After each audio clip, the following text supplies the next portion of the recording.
الجالبرز رزقار قاسم دكتور رزقار إني نرى مسألة ألمانيا ديفا مجاري بحث كم مدفت الدسبيكي جاب برسم دكتورين خيرات انجلك سباس بهوا بوشي ارتش عربية سوري هاتي هرش كريه سر در حافر ومسكنه ايوار باش أنا براستي بروجاك هي وبلانك هي دندر وي بلاني ده أسكارم بيجم كومبلويك هي بيشجريابي سلطة جهاز تيجرتن جالية تركيا و مخططه وبلاني هاتي دانين جبو پرچبونا سوریه دهندر ده جغرافیا سوری پرچبه به لگور کوالیسیونا ناو دولتی و پروژه پیشتی 100 سالیا سایکسبی کو یا د تبایا منطقه ده جسوریه دست بکریه او پلانی هانه انا تی لگور منطقه نفوذ هرمی دولت هرمی تایبت ترکیه و ناو دولتی جی تیوی واتی هک تقسیمک پرچبونک دهندر دی چه دبی لگور به سیاستی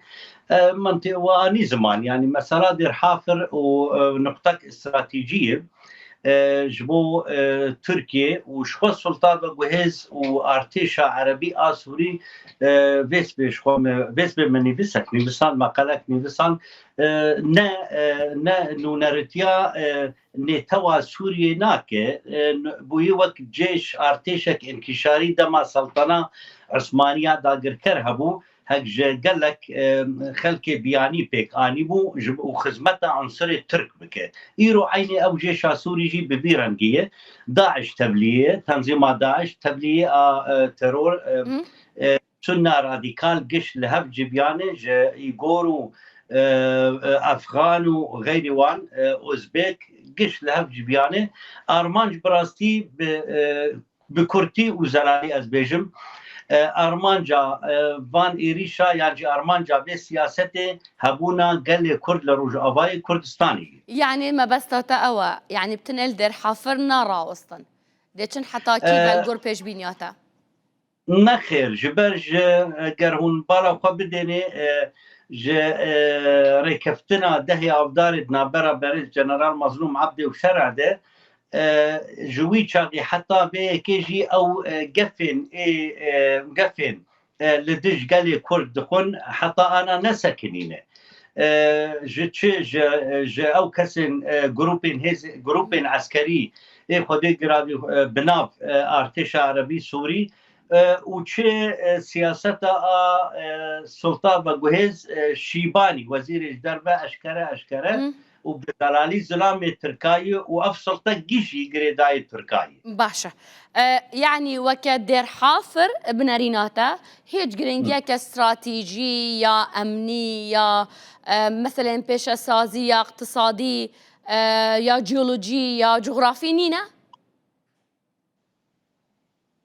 ما بس كرماتر برس ما او نكر يعني ما بس طامن او اساسا تيجهشتم دير حافر وكنافشه وكمنطقه هيك مساله كاستراتيجي امني جغرافي نيه مساله كسياسي وجيوسياسيه مساله جيوسياسي وكان ما جابك جماني زمان بلان خارطات هي نقشات هي لسر نقشتين شغل عندنا نقشات هرشبوني او نقشه يعني تركيا تيجهشتم ببورا او نقشه تشي بيجي من تصورها لسر نقشه دو نقشه دا چه هيا كرد الكيفنا وكي دانايا ده هندر وين نقشه ده نرين عمده مساله ادلب داگر كش خود تركا داگر عفرين داگر كركر حتى ادلب وجحماي حتى حماي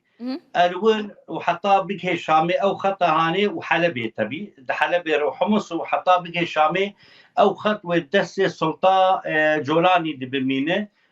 ودس تركاده ده سلاداليات تركاده شوى آلية باشور ودروس آلية دروسة شوى اتفاقية باريسي اشكربو ومداخلة دولة اسرائيل ور اوجي باز زراله وبرئيس حكومة الهجري اشكرت ده بيبين قدر دو تشن بيام نشاندن او مال آلية اسرائيل انا مسألة برقابي او دنابرا روسيا وفرنسا دي نارينا مدن او جي ستاتوك بستين يعني امي فقرن دما سوري وقت سوري آبابو چاوا پیشش دولت بون دولت عربیه و وکیده روش آبای کردستانی و دست مدبه باش چه باجر دست کردادانه روجاوای کردستان چند باجران خود گیره روجاوای انا هرما روجاوا و باکور روجلات سوریه او گرک ایجا ام براسید نرین آمده گرک ام مسئله شر پشتی چونا به شر اسد و هلوشاندن رژیم باس و هاتنا جولانی لسر اف سلطه به گوهیزی هایی ایدی پروسس اکنه ده سوریه ده دست بکریه پروسس صفقه دیپلماسی یعنی هر یک دخوازه سود فیدا کش خواره بکه ام دوی ایجا ام درباسی وی پروژه هان ببین بزیرکبونا دیپلماسی نرین آمده هک ام لسر وی که بخبتن روجاوای کردستانی خواه کردستان بوی چار پرچه یک جه روجاوای کردستانی اب تکذبونا ناوی روجاوای کردستانی وقتی استکز دکم ناوی روجاوای کردستانی امتداد جغرافیا کردستان دكتور ام لسروي او بكين باشا تقول جراك برين دبلوماسيه في مساله يكلاي بكين هون جي بشكن جوان رين دبلوماسي جبر كنا راتيا مسدت كان لالمانيا وتشكيري حتى انها سرفي مجاري القال الين الماني يعني نونرين مسد لاوروباي اركب كوكاركي ما هي يعني انا اب دماني انا ابتشتي مع ما جابيكر ماني زمان او سياستا من رينا خود او غريداي هندر غريداي قياده روجاباي كردستاني لوك مسد اب ام دكاري دبلوماسي ده ام تيكل ام بيوندي بيوندي ما بردوام به سياسه مدار وبرلمانتري المان وسفارت بود شابته ایل برلین هنه يعني انا مثلا انا داوي دركت للشيخ مقصود واشرفيه وابتب كوجات حقي قال لي مد بي ازدي سيشار حزار حطانها ونداهنه ام هر تشتي دقهين وان تشيب هبديتن تشيد بتشيب او تشد بيجن برسفوان تشيا او براستي بزلالي از بيجم بدنگیه که ناراضی بونا خود دن انا ام بیجن مثلا وک حزب چپ و کسک و اوانا ناراضی بونا کوان هی يعني انا پلانا که احمد الشرع بیبر دنگی خو بلند که حزب کسک دنگی خو بلند که هک پیشوازی للشرع نیکرن لالمانیا لهن لCDU يعني سياسه بارتيا آحا وقت بحاكم دستلادار وحكم لسر ألمانيا ديكي ومستشار شخوش جوي بارتية اوانا در ديوان وهم در ديوان او مسألة بنابرين سوري يعني تشاوا ببي رجيم ببي سلطة بقين اتفاقي كيش بو مسألة بنابرين سوري بقرين يعني بقشتي تشتئيرو الدير حافر تشيد واب تحشيدات عسكري تشتئ المشيخ مقصود والاشرفيه تشبو براستي دهندر نقشه امغو اتفاقي ناف دولت تيجي هي بدنگيك جي هي تيگهشتم مدو برسيار هنا يك مدويت بزانب ناريناتا اف شربتن دل رجاوای فرات مينيت يعني در باس رجالات فرات جيبيت يعني براستي اب زانيت و هشمنديا اف كسانا بهاتنه یه سر خودی بونه دی سازه بجمیه بردوامیا 1400 سالیه تجاری و خون مجیا کرن لیه برآبی خون مجیا کرن تفوجیا کرن لآلیه باشور به دروزا و لشیخ مقصود حق کردا و اشرفیت حق کردا دم از باورم والور نسکنه باشا هیچ گوتو بیجه کیا لحف هاتنه کیا گو هسده اوه نافچه برده والا بکت از بهدیم از نه انا بنقادم اما جبوه که کر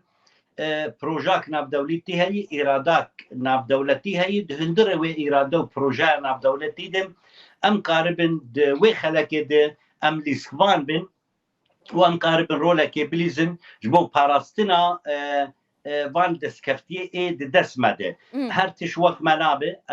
از باورم هر تش وقت کسی نابه هر تشت وەک کەسی نابێ نەوەک سڵتا بە گوهێز بێ نەوەک تورکا دەبێ نەوەک مەد بێ نەوەک لێ ئەم کاربن وان دەستکەفتیا بپارێزن بە ڕیەن دیبلۆماسی بە